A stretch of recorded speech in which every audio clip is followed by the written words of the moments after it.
through, hold fast to make sure that Sorry to interrupt the honourable member. His time has expired. Are supported through legislation. Mr. Speaker. I call Shane Arden.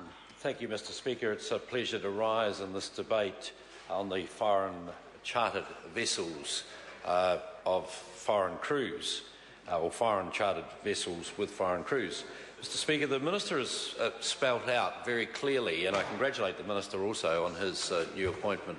It's wonderful to see that we've got another farmer in the primary industry sector willing to step forward and be part of this process. The Minister pointed out in the early ministerial statements in this debate that the objective is to ensure that crews on foreign vessels have fair pay and conditions.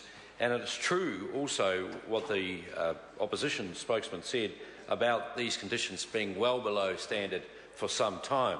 So it's welcome that the opposition are supporting it, but not surprising in the sense that my first introduction to this topic was actually when Graham Kelly had a members' bill drawn out of the ballot, and it came to the Primary Production Select Committee. What I was surprised about at the time, though, was under a Labor government, how that bill got kicked for touch.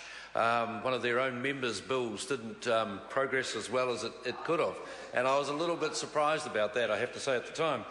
And I also say that, like others, I think the former member, the Honourable Paul Swain, has done a very good job of the inquiry into what the situation is. And I think we need to recognise at this point, Mr. Speaker, that this is a substantial industry and a growing industry.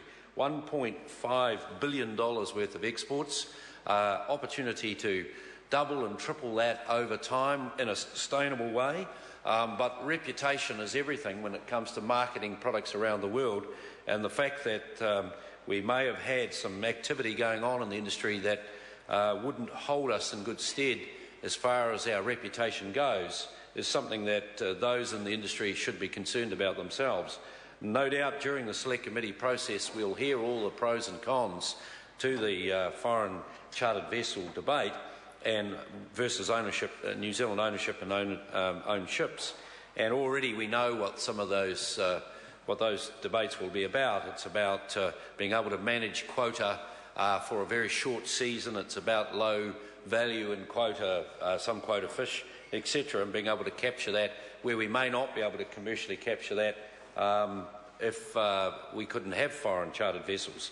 So it's not about suggesting to the industry that they can't use foreign chartered vessels. It's just about making sure that those that work on those boats and the condition of those workers or the conditions they work in are up to the standard that New Zealand would expect and what would normally happen in New Zealand. So being able to reflag those ships in New Zealand waters so that New Zealand law will apply in that regard, Mr. Speaker, I think it's a great step forward. I look forward to it coming to the Primary Production Select Committee where we can hear from those in the industry and work through those concerns one by one.